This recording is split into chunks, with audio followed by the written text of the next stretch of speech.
Mayor Kriseman, if you could just update residents about the sewage issue. The update is, as a result of last night's meeting, we are, as quickly as we can, moving forward with the external investigation to try and figure out when was that report and why was that report ordered, who saw that report, but most importantly, why council didn't see that report and why I didn't see that report until it just came out this month.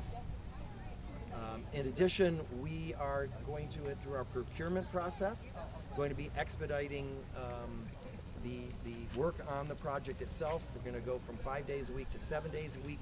We've got a staffer that's in procurement that's going to be doing nothing but water resources so that doesn't get delayed in the procurement process. So you plan on spending $60 million in the next year, is that right? What's the timeline for what people might see? So we're going to be putting out a formal timeline of the projects that are going to be encompassed in that money.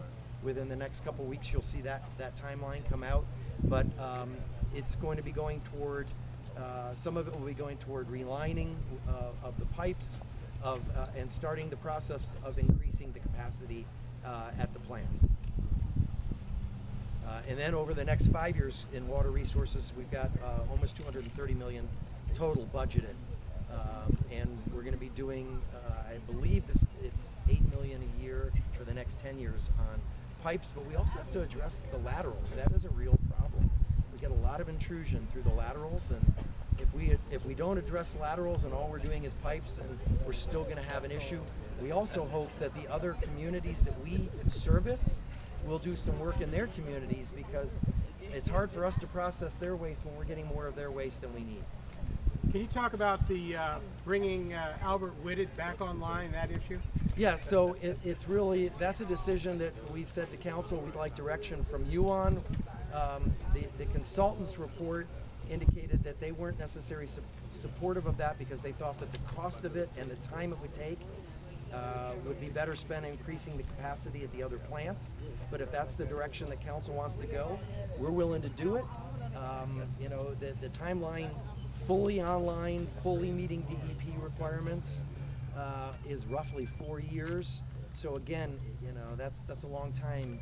But there are things that we're looking at doing short term to increase capacity and our ability to do things, even if it's not fully online at Albert Whitted. And is there still a concern, well, if you have another storm, you're going to have back to square one releases into Tampa Bay because it just can't handle it? Yeah, I'm not going to sit here, and I think any politician who sits and says, I guarantee you we will never disperse again in the Bay, I think they're lying to you if they tell you that, because we can't control the volume of rain. And what you heard from our Public Works Director is it isn't a sewage problem, it's an intrusion and rain problem. We have the capacity to treat all the sewage that we currently have and that's projected with the growth that we have. What we don't have is the capacity to deal with all the rainwater, and because of rising tides and groundwater infiltration, we don't have the capacity for that. And so, yeah, I'm concerned about that, and we're going to do everything we can to mitigate it. Thank you, Mayor Kriseman. Everyone, we're going to get